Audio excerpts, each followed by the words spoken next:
This is your daily dose of all things royal. Welcome back, my gorgeous, good looking friends. Back in February this year, Lauren the Insider kindly left this comment mentioning nectar trusts. Well, for the last 5 months, I have been stuck down this rabbit hole, only to come out and say, what if the roots of political Islam destroying the West didn't begin in the Middle East, but instead from statecraft inside the British Empire? In Lauren the Insider's timely video she did a few days ago, she asked this one important question. So the question, has King Charles, through his documented relationships with Qatar and Saudi Arabia, through his financial ties, his patronage appointments, and his decades of institutional, has he inadvertently or otherwise provided legitimacy and cover to the spread of Islamist ideology inside British institutions? Well, today, we're going to go ahead and try and answer this question. But before we get down to business, if you could help the kid out and hit that like button, you all know how YouTube loves to keep this gem of a channel on the down low. It is going to be one of those long, thought-provoking videos. So grab yourself a cozy beverage, get comfortable, and let's dive in.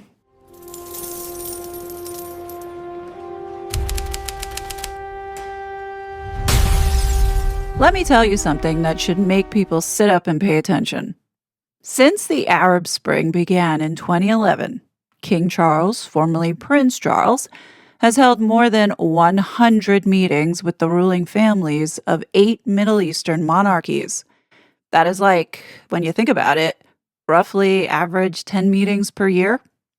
That level of engagement has only grown as other members of the royal family have become more actively involved, most notably through Prince William's visit to Saudi Arabia and, to a lesser extent, Prince Harry's connections with Jordan, as well as Andrew when he was trade envoy. Now, these aren't just casual handshakes at state dinners. We're talking about repeated, close engagement with unelected rulers from places like Bahrain, Qatar, Dubai, Jordan, Kuwait, and Oman.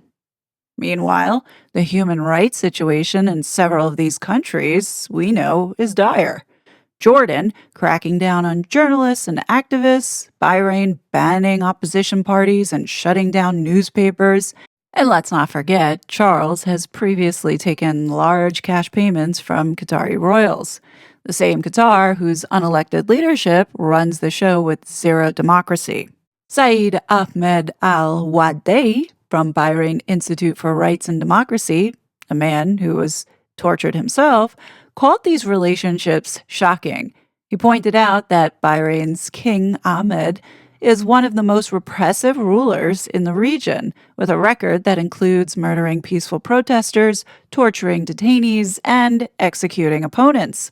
When the Queen passed away, the same repressive ruler, King Ahmed, went to go pay his respects, and the ruler of Dubai seen consoling Charles during the royal family's most intimate moment of grief. And of course, plenty of these same faces that were at the Queen's funeral went to the coronation. So what gives? Why are the British royals so cozy with these oppressive Middle Eastern countries?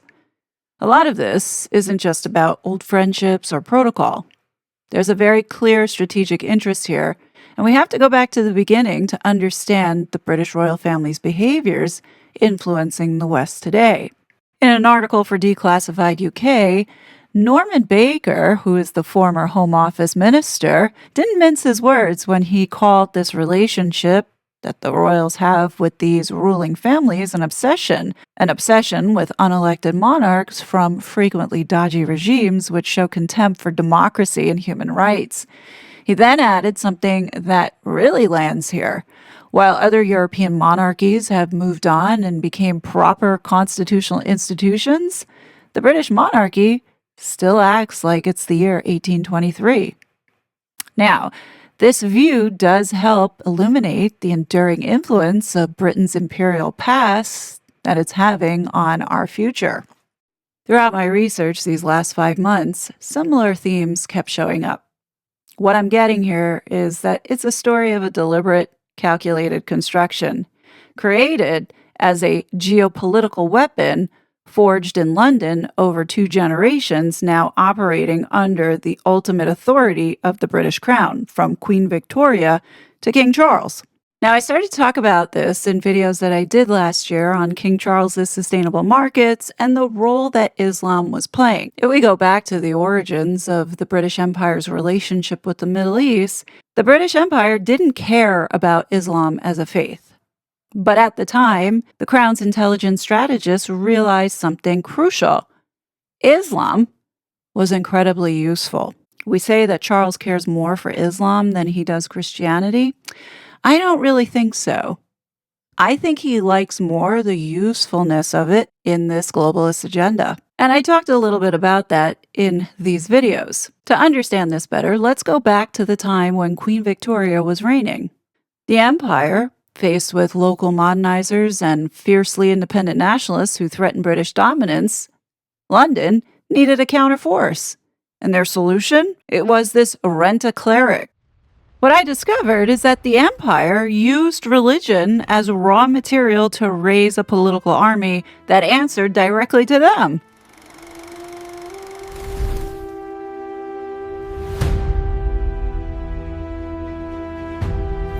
When we look throughout history, every movement has a mastermind.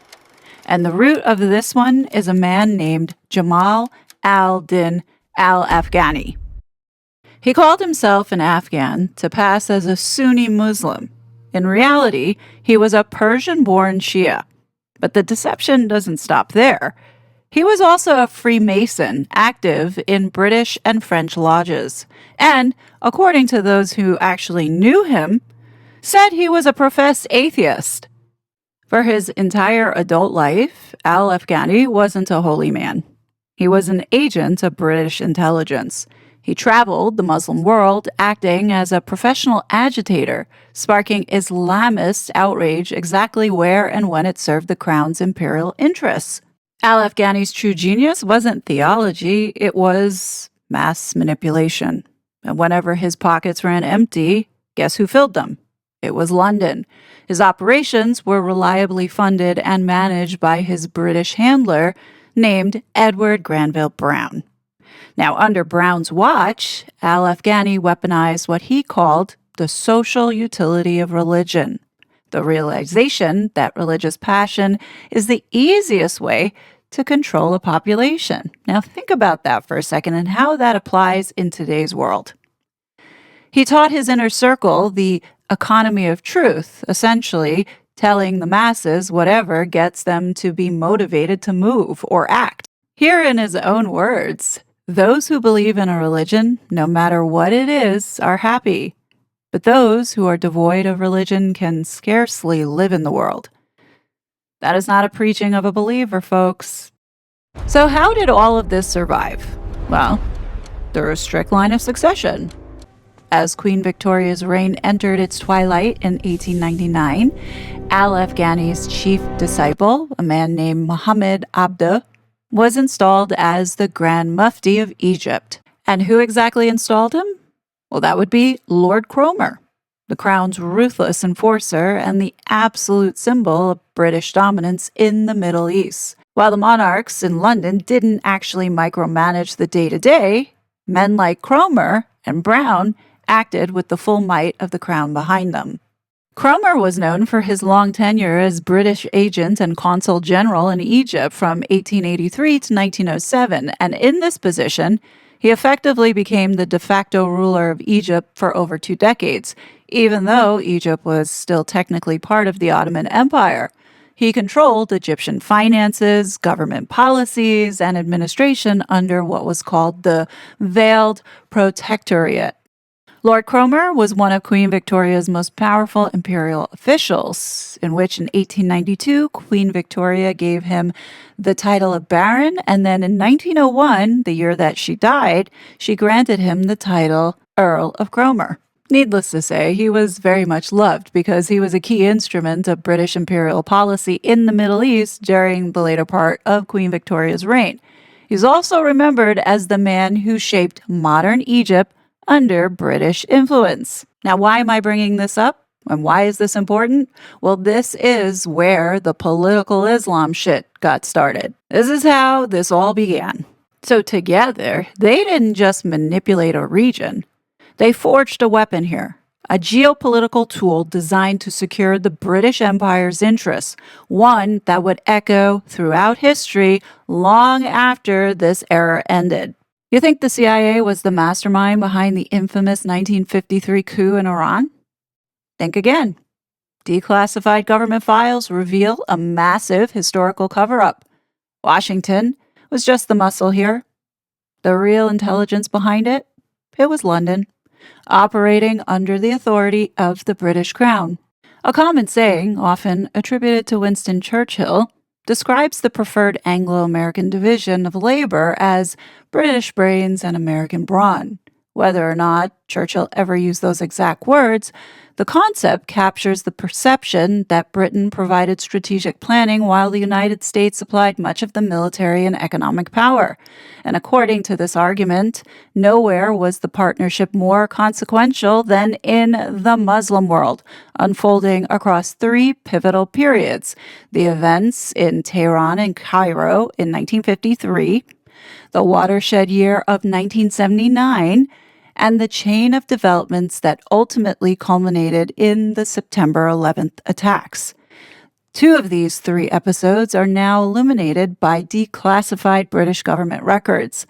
That distinction is significant because the evidence does not rely primarily on outside commentators or critics. Instead, much of the account of Iran comes directly from Britain's own official documents, offering insight into how the British government described its actions and decision-making at the time.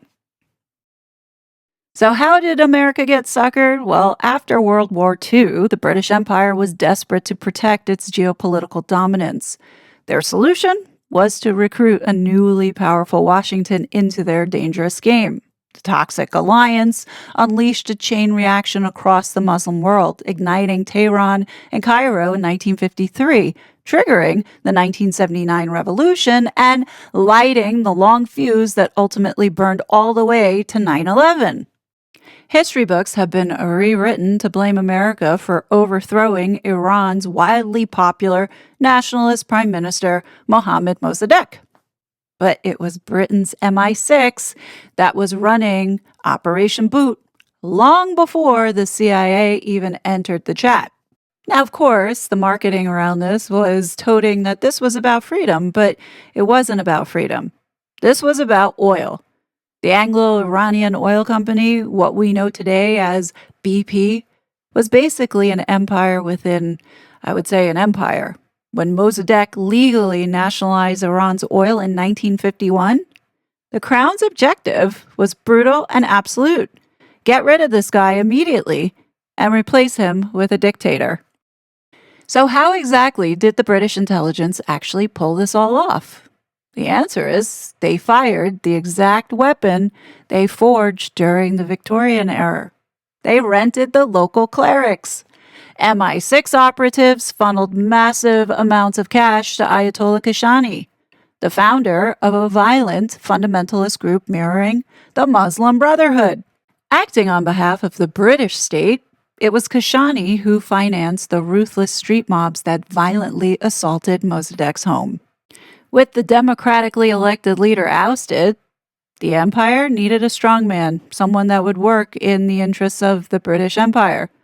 So they installed General Fazlullah Zahedi, a man who had literally been arrested for pro-Nazi activities during World War II.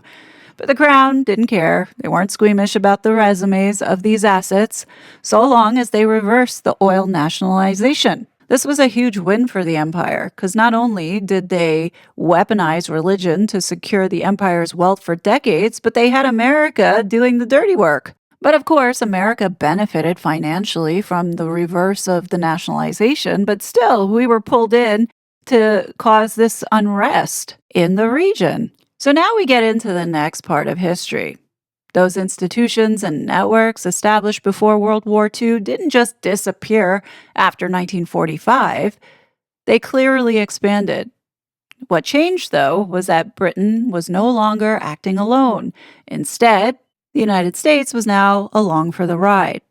After the 1953 coup in Iran, existing British intelligence and political networks expanded outward through Washington, London, Cairo, Islamabad, and Kabul. So rather than creating entirely new organizations, Cold War policymakers relied on existing Islamist movements as geopolitical tools against secular Arab nationalism and Soviet influence, while simultaneously protecting Western strategic and energy interests. The arrows that you see here illustrate the expanding network of relationships stretching across the Middle East and South Asia over the following decades. The Muslim Brotherhood became a vehicle through which political Islam could be cultivated, financed, and expanded. And the Brotherhood now has become this central ideological hub connecting many of the later movements that we are seeing evolving and unfolding into present day. So when you look at this, on the left side of the Brotherhood, you have the discrete Western funding, and then on the right side, you have the intelligence relationships. And over the course of time, ideology, financing, and these intelligence networks reinforced one another over the course of decades. So this could possibly explain why the United States sends $40 million every week to the Taliban. These movements, intelligence agencies, and geopolitical strategy became increasingly intertwined after 1953. And beneath this, you have two additional figures representing the intelligence apparatus that remained involved behind the scenes over successive decades. So the message that I want you to get here is that it's continuous. The government's changed, the administration's changed, but the underlying networks continued operating. So now when you look here, we have this network set up. It moves away from ideology now to money. The operations increasingly relied upon indirect financing rather than official government budgets. Instead of governments openly funding armed groups, money flowed through these intermediaries, regional allies, intelligence services, and third-party nations. But alongside those financial flows came weapons. This is a system in which surplus arms, covert funding, and regional partners all contributed to sustaining instability throughout the region.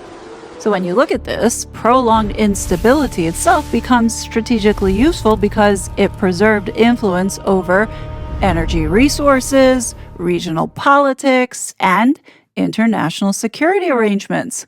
So now when you look at these Gulf monarchies or Middle Eastern monarchies, they are seen as long-term regional partners, while radical proxy groups occupy and cause the chaos. These are not necessarily opposing forces operating independently, but rather components within this large geopolitical system that is seen as the old system. Moderate allies provide the stability where needed, while militant organizations created instability elsewhere. Now you understand why Prince Harry won't do anything about stopping his African parks or the militia raping the Baka people. As messed up as it is, these relationships help sustain a balance of influence and power that's lasted from the Cold War through the War on Terror and into the 21st century. So whether we're looking at Iran in 1953 or the Iranian Revolution of 1979 or the rise of later jihadist organizations and groups, all of these events should not be viewed as isolated episodes. They're all related. What we need to do now is look at these so-called chapters within a single decades-long strategy built upon these interconnected political, financial, intelligence, and ideological networks, because they're all feeding off of each other. As shitty as it is, what they built here was a business of fear. I'm pretty sure you're sitting there saying, well, why would anybody want to do this? Why would a powerful state spend over a century building violent extremist movements? Why fund a weapon that might one day be used to murder its own citizens? Well, the answer is not so complex. It's actually really simple. When we talk about the British monarchy, they are part of a system, and that's called the British Empire. It isn't a normal country with standard geopolitical interests. It's a massive financial system with a balance sheet. And on that balance sheet is managed chaos. Managed chaos is not a cost. It's a massive revenue line. Operating from the City of London, an autonomous financial zone that's unregulated, anchored by the ancient sovereign power of the British Crown. The empire realized they could monetize global fear. So think about this for a second. Open borders with unvetted people coming in from countries that hate the West and want to kill citizens. What better way to implement fear and then profit in all kinds of ways? When your guard is down, people will gladly give away freedoms to make the pain go away. Am I right? Look at what happened after 9/11. We gave up some of that freedom with FISA, and look what that exercise did to this country and Donald Trump. Then take it a step further and look what this exercise did with COVID. Look how obedient people were and went along with injecting that poison. How many people you think profited off of that? A lot. Look at how the game changed in 1971 when the US dollar was cut loose from gold.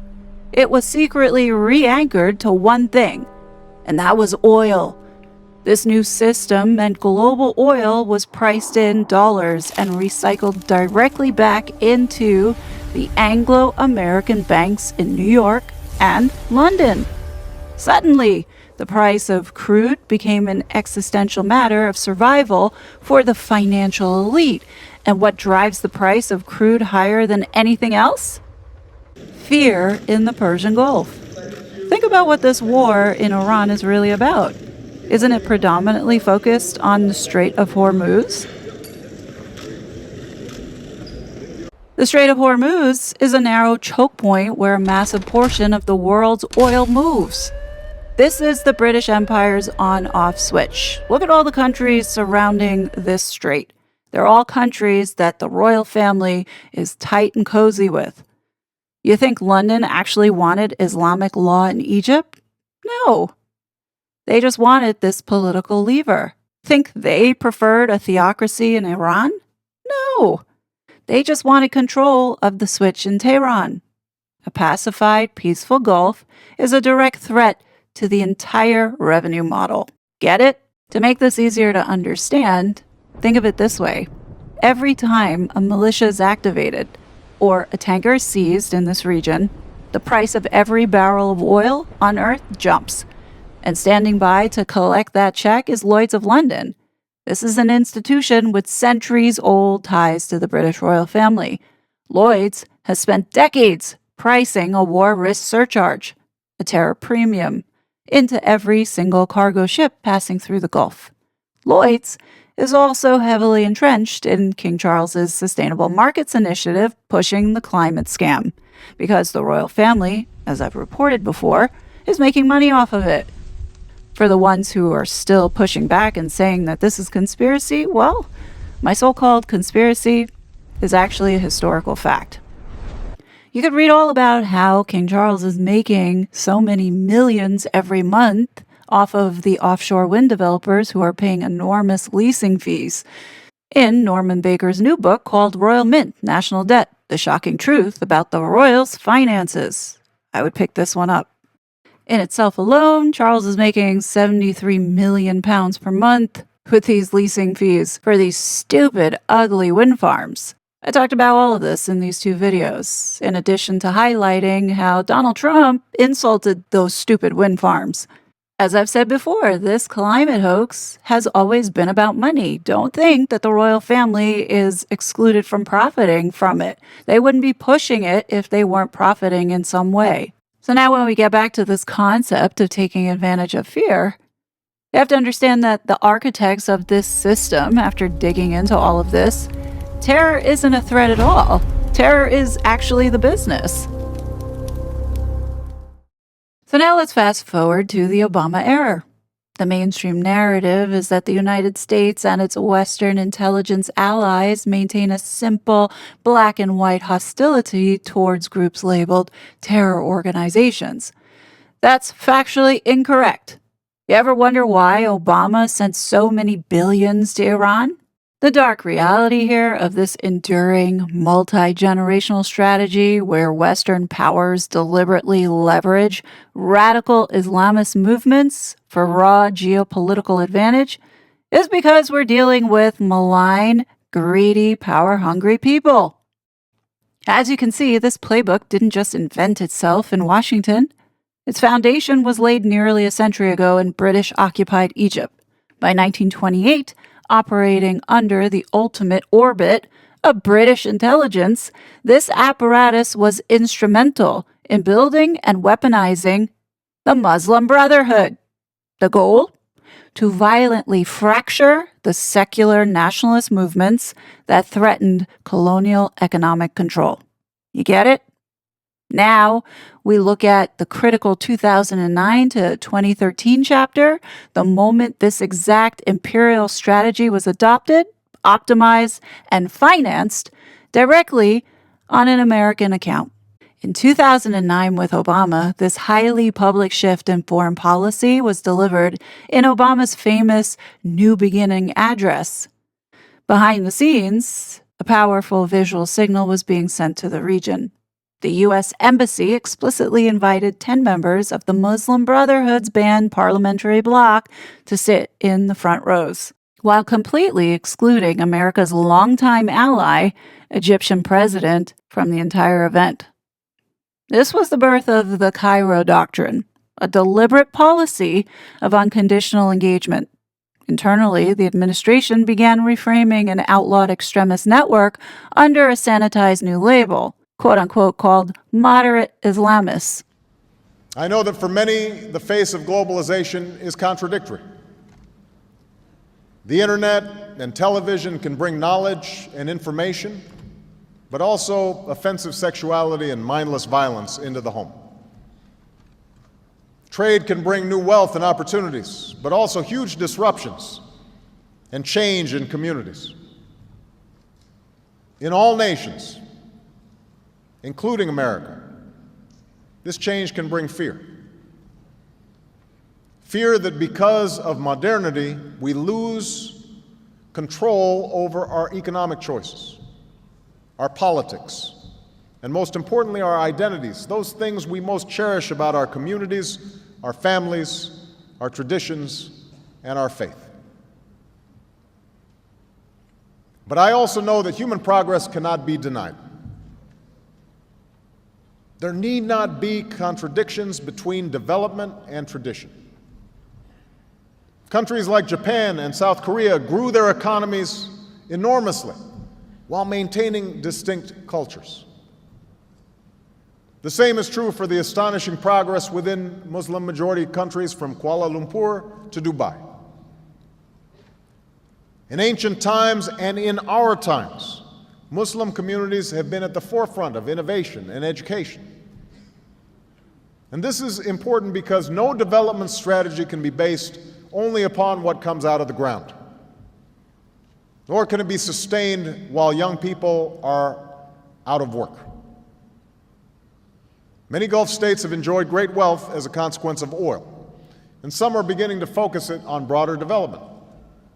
But all of us must recognize that education and innovation will be the currency of the 21st century. And in too many Muslim communities, there remains underinvestment in these areas. I'm emphasizing such investment within my own country. And while America in the past has focused on oil and gas when it comes to this part of the world, we now seek a broader engagement. On education, we will expand exchange programs and increase scholarships, like the one that brought my father to America.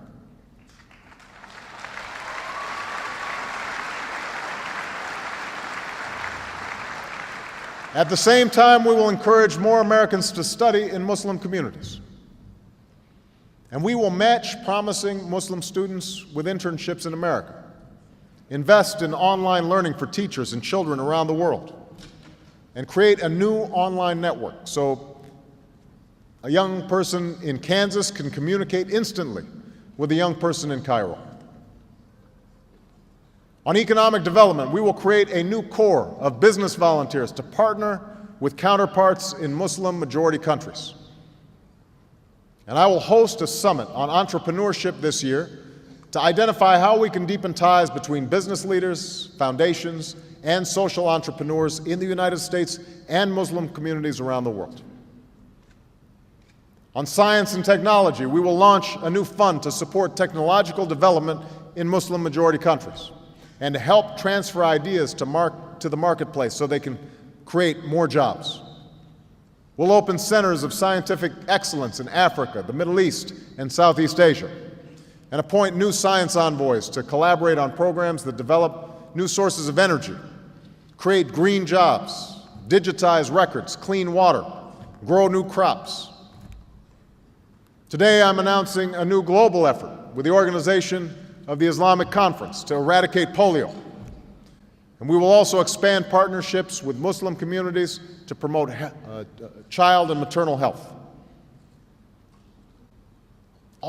And we will also expand partnerships with Muslim communities to promote child and maternal health. All these things must be done in partnership. Americans are ready to join with citizens and governments, community organizations, religious leaders, and businesses in Muslim communities around the world to help our people pursue a better life. By 2012, the strategy bore fruit. When Mohammed Morsi, a hardline Brotherhood leader, seized the presidency, Washington rushed to offer personal congratulations. Almost immediately, Morsi began shifting the geopolitical board, aggressively warming relations with Iran. He became the first Egyptian leader to travel to Tehran since the 1979 revolution, later hosting Iran's Mahmoud Ahmadinejad in Cairo. Yet, despite this blatant realignment with a major U.S. adversary, the American money train never slowed down. Over $1.5 billion in annual aid continued to flow unconditionally to this new Iran-aligned Brotherhood regime. To make it happen, the State Department routinely invoked obscure legal waivers to bypass strict congressional laws designed to halt terror-linked funding. As a peer-reviewed NIH analysis later concluded, the only consistent, unchanging pillar of the administration's entire Egypt policy was its unyielding outreach to the Muslim Brotherhood. The true depth of this commitment was put to the ultimate test in 2013, when massive, unprecedented popular protests led the Egyptian military to step in and strip Morsi of power. The U.S. administration flatly refused to label the military intervention a coup, a specific legal designation that, by U.S. law, would have forced an automatic suspension of military aid. But the real tell occurred just months later. By October, with the Brotherhood completely removed from power, the administration suddenly reversed course, actively freezing $1.3 billion in military aid to the new secular government. To the entire Middle East, the message was unmistakable. A glaring double standard had been exposed. When the weaponized Brotherhood was in power, the cash flowed freely. The moment the Brotherhood was removed, the cash was cut off. So now you can see the reason as to why the Queen really loved Obama, and why she chose to wear Obama's brooch the day she was having an interfaith meeting with a Muslim imam and the Archbishop of Canterbury, the same day Donald Trump was coming into town. This entire modern saga culminates in a profound historical contrast, a total policy inversion. Just 4 years after the Brotherhood's collapse in Egypt, a subsequent American administration fundamentally dismantled the old playbook.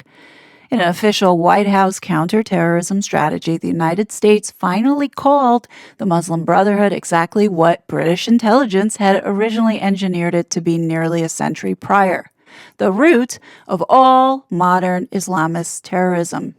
So now what we're witnessing today is an inversion. Between 2020 and 2026, everything the British Empire built over the last century is being systematically taken apart. So now when we look at these Abraham Accords, they're not seen as the traditional peace treaty where two exhausted enemies just sign for a ceasefire.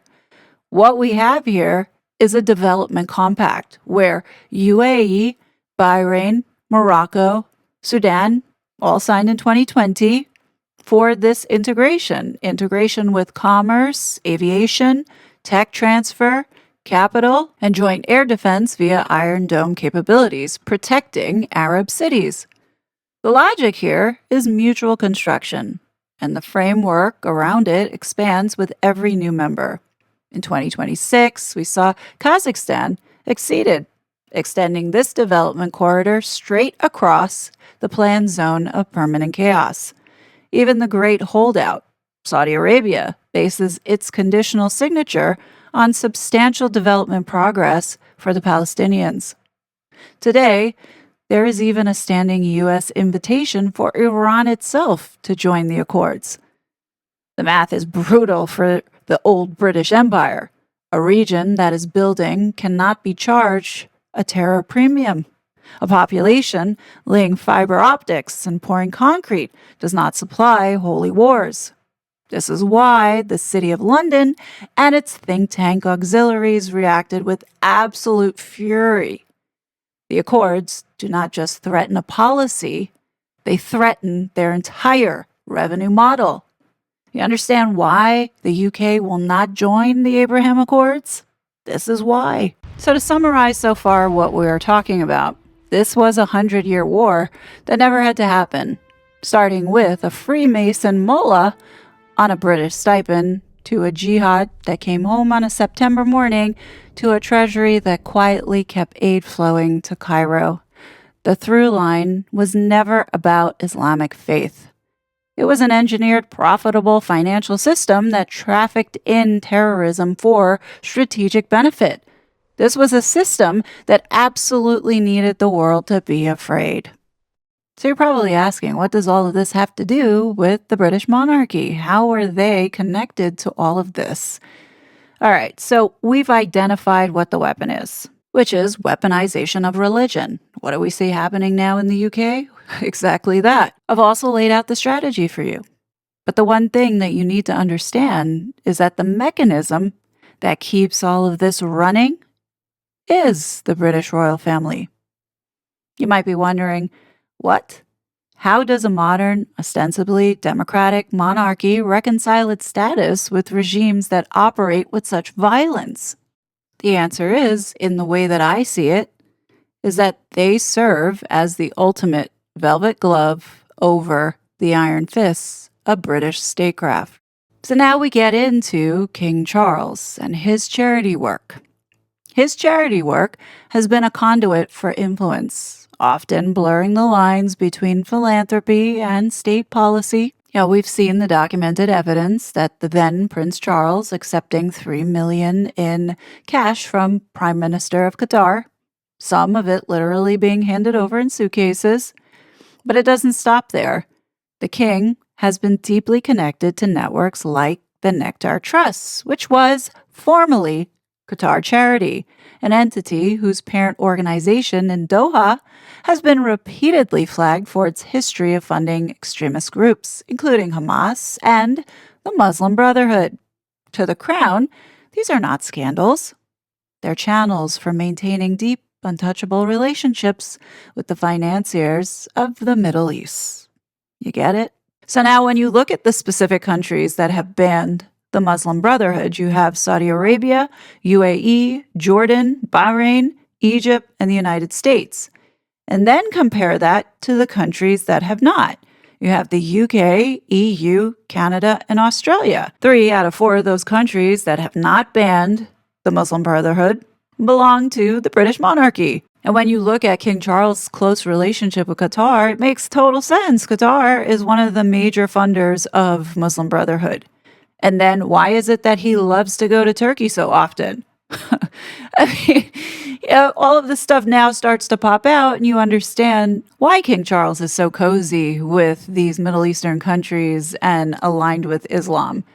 It's because of this business relationship and nothing more. So Charles is going to continue to keep doing what he has been doing, not because he's converted to Islam, but because it's to keep these countries loyal to do exactly what we've talked about in this video. Because, again, the British Empire is in the business of fear and managed chaos. I mean, when you look back in history, especially recently, who has a starring role a lot of the times? Isn't it the UK? The late Queen utilized her personal relationships as a strategic asset, acting as the ultimate diplomatic shield for these regimes. A state visit with the Queen was the highest currency the British state could offer an autocrat, guaranteeing their loyalty to British interests. So now you can understand why they look the other way when all of these human rights abuses are occurring, and now especially in the UK against its own citizens. They can't go against these various Muslim groups because they need their loyalty. So that's why they stay silent. So now this should explain to you as to why they do certain things versus not doing certain things.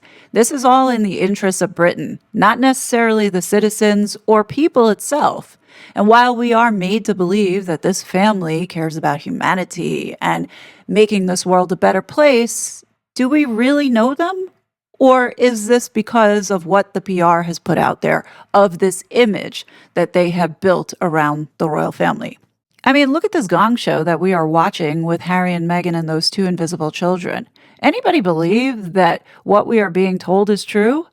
I mean, look at the stories that we have been fed. Putting Harry and Meghan aside, look at how they covered up for Andrew. God only knows what else has been covered up. But if the British monarchy is serving a purpose of being this velvet glove over British statecraft, then it explains what Harry and Meghan have been doing over here and why we're seeing this circus playing out to bring this asshole back in. And they want us to believe that, oh, Harry and Meghan just really messed up. And now they have their tail between their legs and they're crawling back to Charles because they're out of money. No, you can't buy into that because that doesn't excuse the access that they had and the people that they were dealing with and the things that they have been doing over here, especially leading up to the 2020 election. We can't ignore that. There's absolutely an incentive and motive for the British royal family to not have Donald Trump in office. You can see this in this video itself. Look at what Donald Trump is doing today with the Middle East. Will you remove Syria from the state sponsor of terrorism list? I think I will, yeah. I think I will. Why wouldn't I? He's done a great job. Maybe he would have brought that up.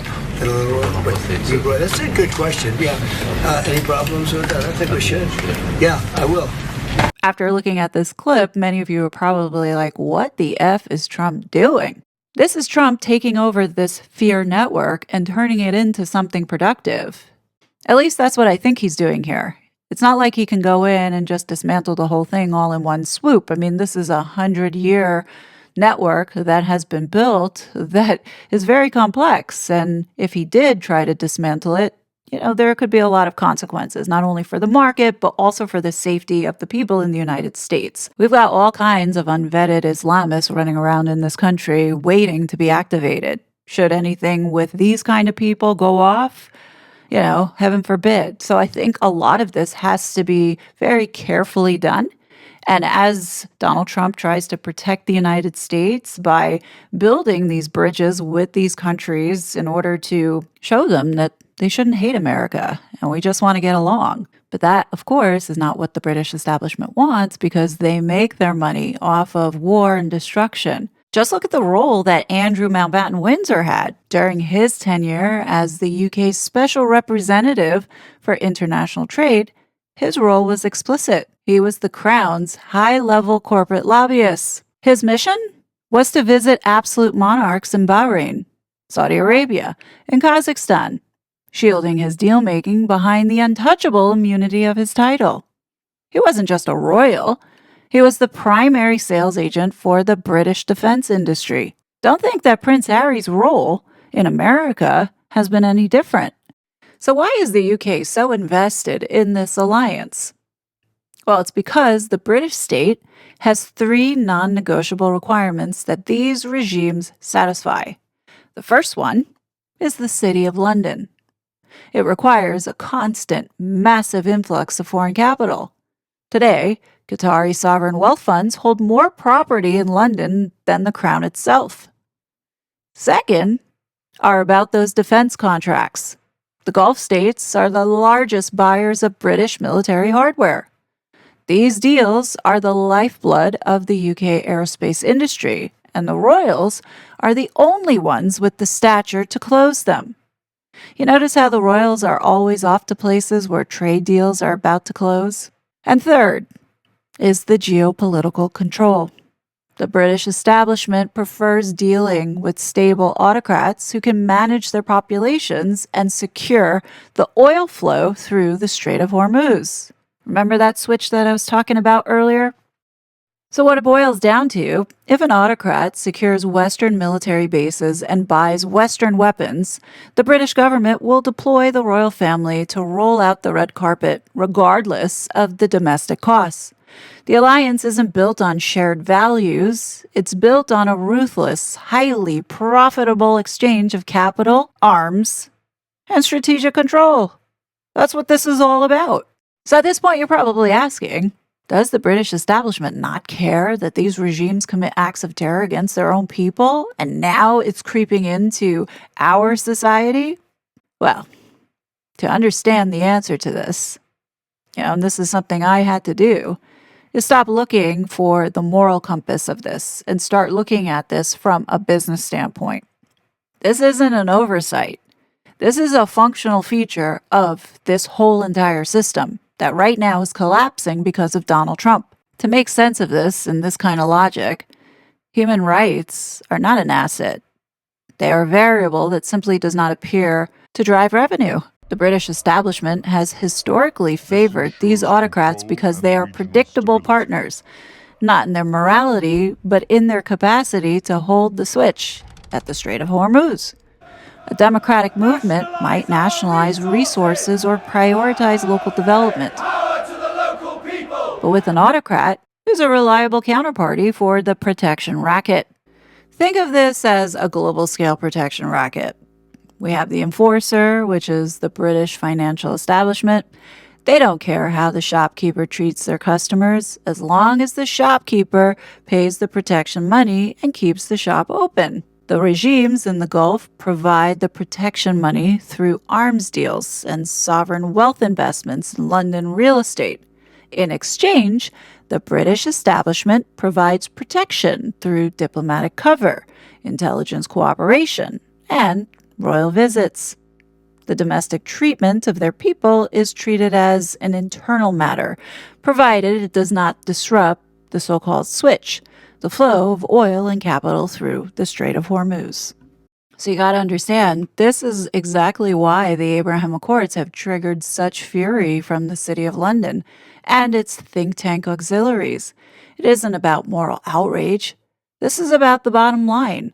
And those accords represent the first frontal attack on the purpose of this whole setup of profiting off of fear. When you build a region that connects through commerce, technology transfer, and shared infrastructure, you break this terror premium that the UK has been profiting for so long. The old system relied on this for decades.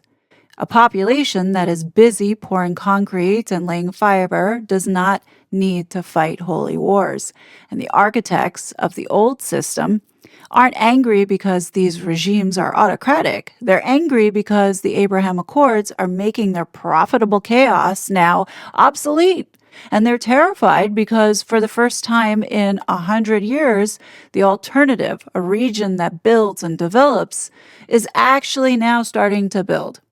And going through this exercise and understanding this a bit better, I think what's difficult for a lot of people to see is we've been completely brainwashed into seeing the royal family in a certain way. It truly is a complete mindfuck and downright evil. I'm not calling the individual members evil. We do have some bad eggs in the group. I'm just saying that this system that these members of the royal family are a part of is evil. And I think the British royal family, specifically Charles, is in a position where he can't really do much about the Islamification of the United Kingdom. He really can't because of this, over this 100-year alliance with these various regimes. And when you think about it, Charles is in a similar position like what Donald Trump is in. The UK equally has somewhat of a deep state. When we look at MI6 and its sister agency, the CIA, both probably equally as corrupt and has no oversight, but also very dangerous. You have to think about, too, Charles is surrounded by a whole bunch of people, and you never know who can infiltrate into the circle. So obviously, he's going to do what he needs to do to keep the British establishment happy so nothing happens to him. See, here with Donald Trump, he doesn't care about what the establishment wants. He's doing what's best for America. I do think, though, part of the reason why the royal family won't talk about the Pakistani grooming gangs is because of their relationships with these Islamic regimes. I do think that it's more for safety, so it's best to say nothing. That's what I would like to think as the reason why the royal family won't say anything about this serious situation about the rape of Britain. If we're going by this logic, then it does actually threaten the interests of Britain, or the British establishment, I should say. I would like to think that the royal family has empathy and cares for the British citizens, but part of me thinks that since it's not in their backyard, like take for instance all of these migrants moving into communities, doesn't appear that these migrants are being moved or placed near where members of the royal family live. So they can't possibly understand of how threatened people must feel in communities where there are a whole bunch of these people running around trying to kidnap your kids and rape them. It's kind of like out of sight, out of mind. And after going through this exercise these past 5 months and understanding the royal family's relationship with these Middle Eastern countries, especially with Qatar, Jordan, Bahrain, Saudi Arabia, things are not going to change when William takes over because these are relationships that have been cultivated over a century. And I think as we're watching the UK burn to the ground, I think many people should be asking this question. Who exactly is the modern British monarchy supposed to be serving in 2026 if it doesn't seem like it is the people? So yeah, some food for thought.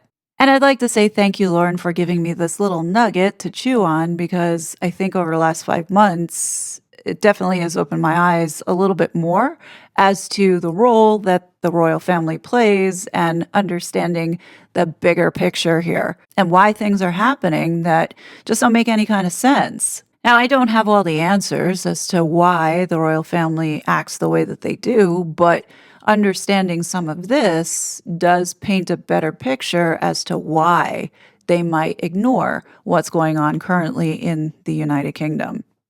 That's just my thoughts. But I would love to know what you guys think. Definitely let me know your thoughts below. As always, I will be back with more content. But until then, please be safe, and I will talk to you later. Bye! It was such a fraud.